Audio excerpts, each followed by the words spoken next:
Imagine it is 1st November 1923. You're a 36-year-old school clerk living in Berlin, Germany. You live with your wife and two children in a narrow apartment. Above a butcher's shop, every payday you place a little money into a savings account because that is what respectable people do in your society.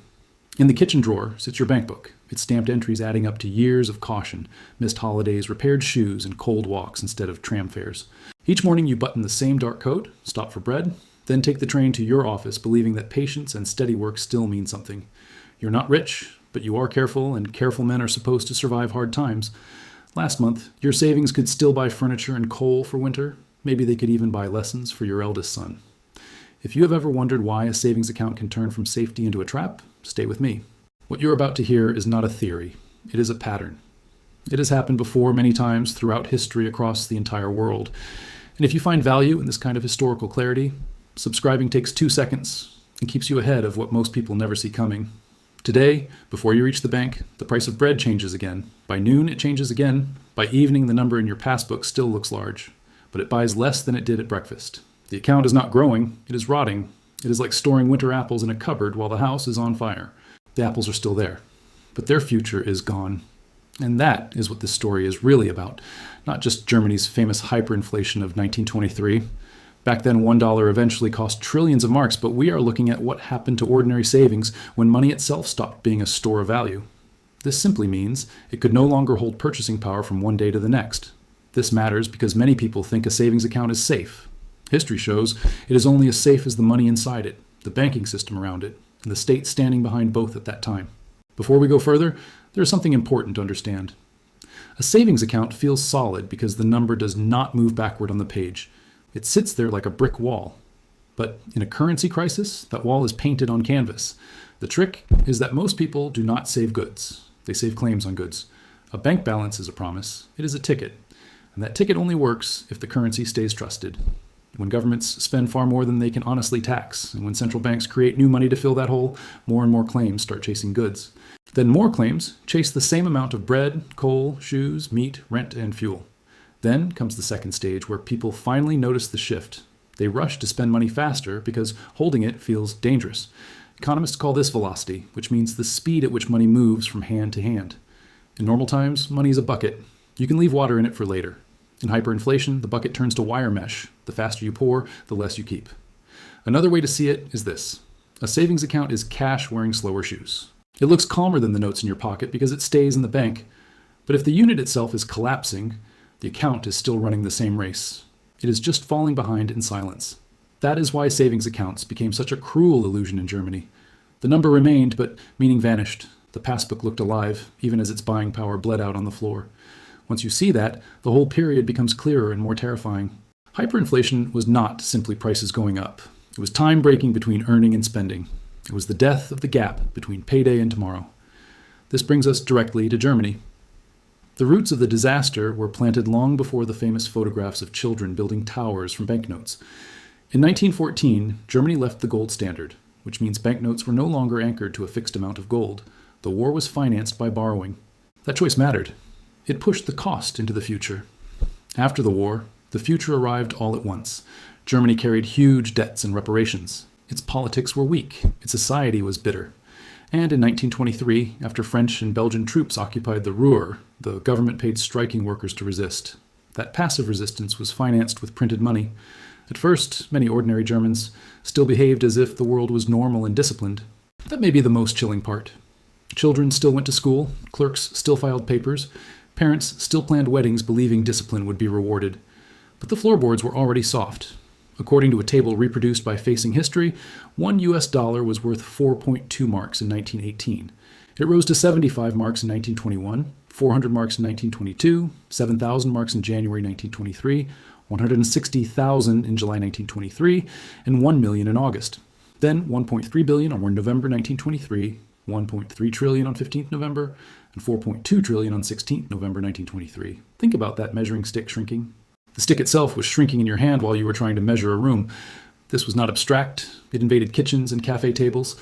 The Bundesbank notes that wages in many places were paid daily because waiting even a week was too long. Workers were paid at 11 a.m. by lorries. Cashiers literally threw bundles of notes to workers standing below. Teachers were paid at school, and relatives rushed the money away to buy anything. Banks closed early, clerks went on strike. Shopkeepers raised prices constantly or demanded payment in food and coal instead of paper marks. In a Freiburg cafe, a student ordered 2 cups of coffee. The menu price was 5,000 marks each. By the time the bill came, it was 14,000 marks. On a medal commemorating the chaos, the prices for November 1923 were engraved. A pound of bread cost 3 billion marks, and meat cost 36 billion. A glass of beer was 4 billion. Even language broke. Once money reaches the billions, ordinary speech begins to sound like nonsense to everyone. Now, here's where it gets interesting. The same disaster hit different classes in different ways. If you owed money, inflation could behave like acid on debt. If you had savings, it was acid poured on your life.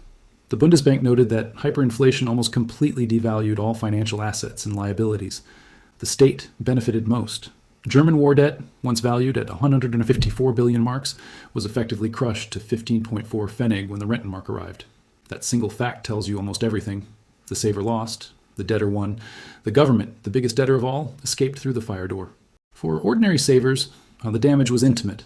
Walter Levy recalled that his father, a lawyer, had paid faithfully into an insurance policy for 20 years. When it matured in 1923, the payout bought a single loaf of bread.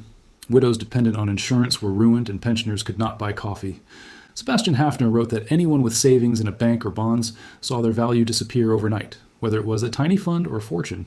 George Gross remembered that shopping became a race against the clock. Even pausing at a shop window was a luxury because an extra minute meant higher prices. People carried money in knapsacks and wagons because it no longer fit in pockets. Weddings were called off because dowries evaporated in days. Families sold heirlooms. Others bought things they did not need simply because useless goods were better than useful money that was losing value. Soap became a better savings plan than a passbook. Shoes became a better bond than an insurance policy. That is the point many people miss today. Savings accounts during Germany's hyperinflation did not literally vanish in the bank's ledger. They became something worse, visible but unusable numbers. They became numbers that still existed while the life they represented had already been taken away by the devaluation of the currency itself. When stabilization finally came with the Rentenmark in November 1923, 1 trillion old paper marks were exchanged for 1 new unit for the public. Belief returned quickly enough for trade to resume. But belief did not refill the emptied lives behind those accounts or return the lost decades of work. A new clock had been hung on the wall. It did not give people back the years the old one had stolen through the destruction of their savings. If your bank statement showed a large balance, but that balance could no longer buy rent, meat, or train fare, would you still call yourself a saver? Drop your answer in the comments. Seriously. Because what I am about to show you next is the part of this story most people never hear about. Germany was not alone. The same machine has appeared in other countries, wearing different uniforms and speaking different languages across the last century. After the Second World War, Hungary suffered the most intense hyperinflation ever recorded. The names were different, but the rhythm was the same. War had shattered production. Public finances were broken. The government leaned on money creation, and money, once stretched beyond trust, finally snapped. In mid-1945, the Hungarian pengo began to slide into chaos. By 1946, it was in free fall. The government introduced something called the tax pengo. It was an attempt to keep up with a system already running away. By 31st July 1946, 1 tax pengo equaled 2 sextillion pengo in the banks. That is 2 followed by 21 zeros. By the end of that month, the paper said the pengo had lost its value totally and the population lost everything. Read that sentence again. Not most, not a painful share, practically all. Imagine what that means in ordinary life for a worker or a parent. It means wages stop functioning because by the time they are paid, they are old news and cannot buy a single meal for a family. It means there are no real prices, because no seller wants to promise a price that will be laughable an hour later in the street markets. The Hungarian Review says that by July 1946, there were neither real prices nor real wages. A salary became like a snowflake landing on a stove. It had form for a moment. Then not even memory could hold it. Housewives raced to markets and shopkeepers repriced goods every few minutes. Families bartered and improvised. Accounts, ledgers, pay packets, and budgets all became theater props from a play that no longer matched real life. The tax pengo was meant to create order, but it became a second hand on a broken clock, still moving while the mechanism underneath had failed. If Germany showed how savings could be burned in a furnace, Hungary showed they could be blown away like ash after the fire consumed the room. What becomes of a savings account when the unit inside it is disintegrating faster than you can walk from the bank to the local grocer? It becomes a museum label attached to an empty display case. The date remains, the object is gone. Hyperinflation does not need banks to fail. People often picture bank failure as locked doors and angry crowds. But there's another kind where the bank returns you the equivalent of dust. Hungary eventually stabilized with the introduction of the forint on 1st August 1946. Order returned and numbers made sense again for the people. But stabilization did not resurrect the vanished savings. Once a bridge collapses, reopening the road does not rebuild the carts that fell into the river. That is a hard truth in every inflationary history.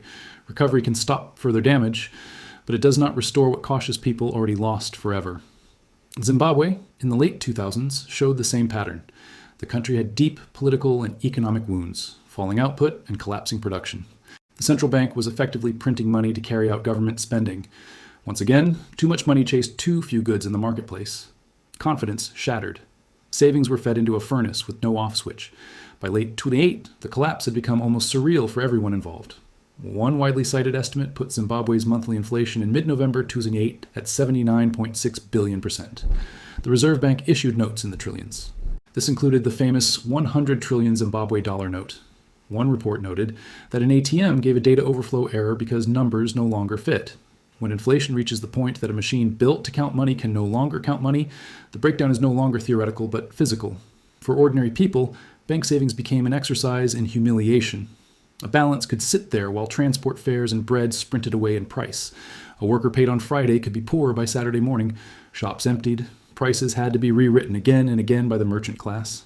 People wanted groceries, fuel, and medicine, not electronic promises and a currency that might lose half its worth before the sun sets each day. Many turned to barter. Many sought US dollars or South African rand. Many simply endured. The savings account became a glass jar holding smoke. Hyperinflation turns even memory against you. The longer you had saved, the more absurd the final outcome felt compared to your years of effort. A note that once bought a month of food could not buy a bus ride. A bank balance built over years could shrink faster than children walk. The mathematics became monstrous, but the pain stayed ordinary. Skipped meals, postponed medicine, dark houses, and canceled family plans that mattered. In early 2009, Zimbabwe officially recognized what people had already done. Hard currencies were adopted for all transactions to fix the broken system. Dollarization gave trade a ruler that did not melt. Stores could stock goods again, prices could be posted, wages could finally mean something again. But the people whose savings had been held in Zimbabwe dollars did not wake up made whole. The harvest that died did not stand up. Most people will never know what you now know. Most people will keep trusting systems they do not understand. If you are here, subscribe. Now observe what all of these cases have in common. Germany 1923, Hungary 1946, Zimbabwe 2008. Different continents, but the same mechanism. First, the state spends beyond what the economy can support. Second, money creation fills the gap. Third, goods or confidence become scarce for people. Fourth, people stop treating money as a storehouse and start treating it like a hot coal. They spend faster. Sellers raise prices faster than before. The saver discovers the ugliest truth of all. A savings account is not a vault of value. It is a delayed claim on a currency. If the currency is being dissolved, the claim is being dissolved with it. In stable times, money is a bridge between today and tomorrow. Hyperinflation burns the bridge from the far side first. For a while, from where you stand, it still looks intact in your bank ledger. But step onto the bridge, and you discover that the planks ahead are already gone. Inflation rearranges society with brutal and cold precision. It punishes the slow, the fixed, and the obedient. It rewards the fast, the connected, the indebted, and the mobile during the crisis. In Germany, large industrial combines survived well. Nervous citizens moved early into diamonds, works of art, and safe real estate to preserve wealth. Exporters earning harder currency had an edge. Meanwhile, widows, pensioners, and teachers living on fixed claims were stripped bare of everything they owned. Germany offered a second warning later. During the 1948 reform, the exchange was set at 1 Deutsche Mark to 10 Reichsmark, expropriating savers again. Expropriated means wealth taken away by the structure of the reform. The same pattern appeared again in later financial crises like Argentina and Lebanon. At this point, the pattern becomes impossible to ignore. Argentina in 2001 and Lebanon in 2019 show how savings can be trapped or destroyed differently. In Argentina, the problem came through bank restrictions and forced conversion. In Lebanon, it came through a banking collapse and capital controls. On 1 December 2001, under the Corralito, depositors were restricted to withdrawing only 250 pesos per week. Your money was yours, but unreachable. The savings account became a fenced field. Later, many dollar deposits were forcibly converted into devalued pesos. The meaning of the account changed entirely. Lebanon's crisis was among the most severe globally since the mid-19th century. Real GDP fell, and inflation averaged 84.3% in 2020. The burden of adjustment was highly regressive, concentrated on smaller depositors and the bulk of the labor force. That should stop you cold. Customers were limited to just a few $100s a week. People could see balances on paper, but could not access hard currency freely.